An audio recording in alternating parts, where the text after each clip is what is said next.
back, y'all. I took me a long walk. I'm back.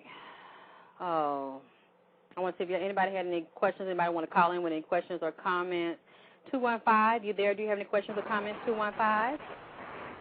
I'm just listening, Alexyss. I can't talk. I'm on the train. Okay, thank you so much for listening.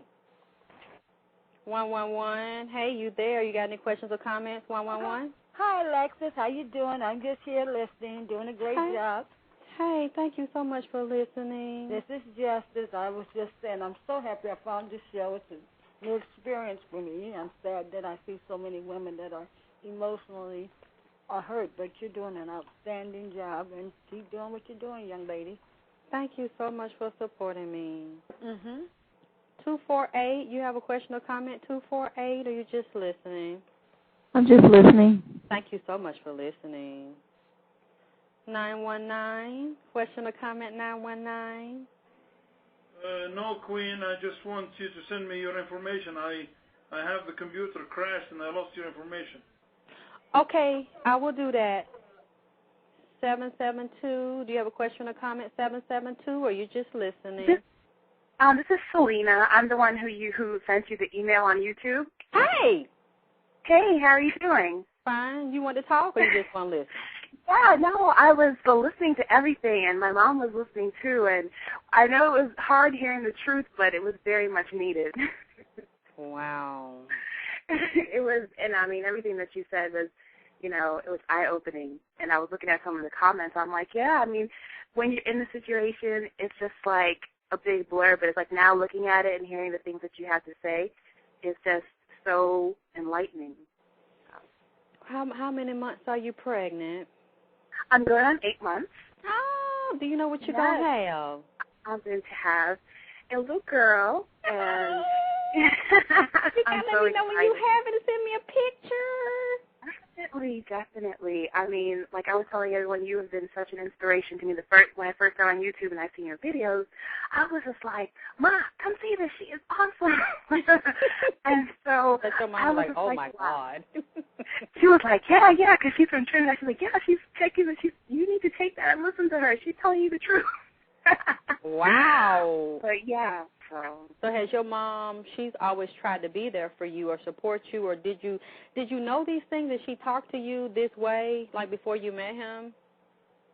Well, she never liked him, and of course I was like, well, you have to accept him. My dad, he's now passed away, but he was just like, something's not right with that guy, and and I just want to, you believe what you want to believe, and you see what you want to see. Now, wait a minute. So you said, okay, so when you met him, you said it was an instant attraction.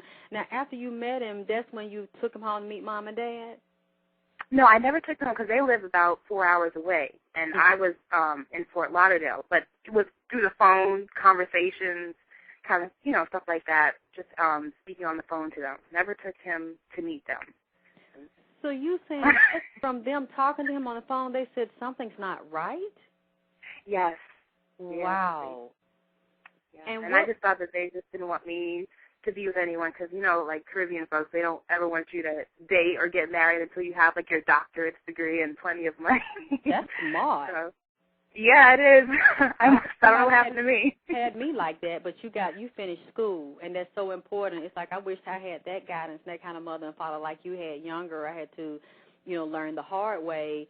But you're saying that, okay, they told you, so you didn't feel that there was anything wrong with this guy. You didn't feel like there was anything off. I didn't feel that there was anything off because I always tell my friend, I'm like, I must have been blinded by the dick or something. I was good. Like, it was so good. That's what I was just like. I couldn't. I was like, it was like some kind of crack in it or something. I don't know, but I just used to be like stupid. If he asked me, you need to say, okay, sure. All I would see was just penis. Wait, was he your first? No, definitely not. Okay.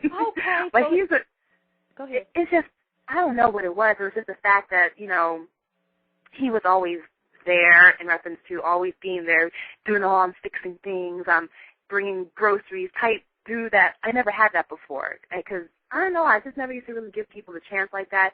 And to this day, I don't know what it exactly was about him that, like, this has never happened to me. A situation like this has never happened to me. And then for him to be able to be that one.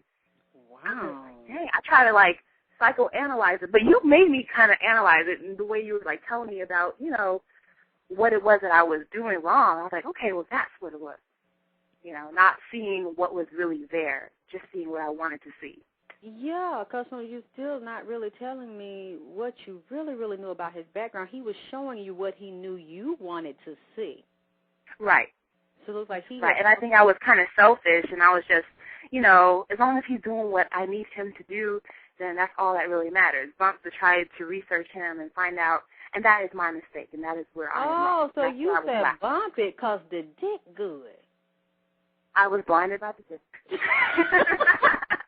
Somebody said, please do not analyze the dick. I don't told y'all better analyze them dicks.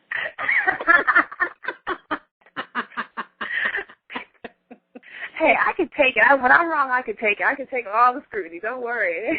No, but you have something beautiful. You have another beautiful life starting inside of you. It's like that's what kept me positive. That's what kept me alive. I really believe if I didn't have my baby growing inside of me, that would not have given me hope for the future or to give me the faith to hold on, to know that everything's going to be all right. And you have your mother. She's supporting you. I really didn't have my mother being that supportive. When I was pregnant, I was just, like, lost, and I desperately wanted somebody to guide me and to talk to me and to help me get a plan and to really respect myself because I felt so bad. And I'm just glad that you do have your mother there. You are talking. Well, I would encourage you not to talk to women that really can't help you, you know, be strong, become stronger, wiser, and it's just so important you watch your environment and you have a peaceful, very loving environment for that baby that's inside of you because you don't want the baby to come out nervous or afraid to be in this place because that's why a lot of babies people have to get C-sections because people don't really understand how energy is. I'm sure your mother probably knows about energy, how it's important, you know, that the vibe and for the baby to come in is very, very important because babies will actually get nervous and cry and not hold their milk well if there's a lot of conflict and a lot of abuse in the environment. Definitely. So and my mom, she's good. She's real good. It's good that you she's like the man. Cause Go ahead. I said my mom, she's just like the man. I mean, my dad just passed away. And before my dad passed away, like when I told him that I was pregnant or whatever, I told him I was going to get an abortion because I just couldn't see past, like, my selfishness towards this man. I was like, there's no way that I'm going to bring a baby into the world with this man like this. My dad, he called me one day. He was just like, bring this child into the world, please.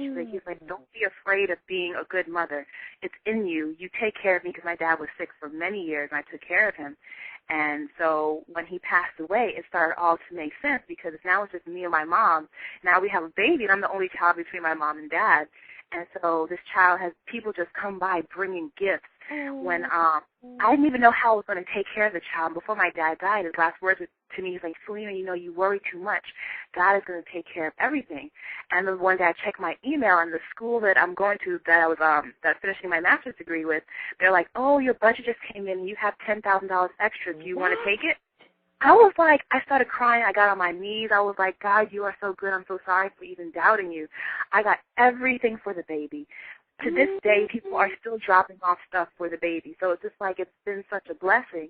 But then there's a lot of internal things that I'm trying to work on, and that's when I had emailed you because I was just like, you know, I got to work on this, especially if I want to be a real good mother. I got to really deal with the dirt that's inside of me and the hatred and the anger. And that's, you're so smart and you're so blessed, and that baby is so blessed because people are already responding to it and feeling the energy of that baby before you give birth to it. It is so beautiful, and that's, I see what you're doing. You're doing the right thing by cleansing and healing yourself so that you can be the best mother and provide the best vibe. But you know what? If you are feeling angry and you feel like you want to cry, deal with it. Don't try to push it down. You got to allow yourself to feel what you're feeling. It is normal to go through those different levels of emotion. That's actually a part of healing. You got to be able to express it. If you feel angry, be angry. But I'm just saying is don't waste your time like I did in the past. A lot of other women calling, cussing them out, creating drama, wanting to fight. Or you fight him legally, and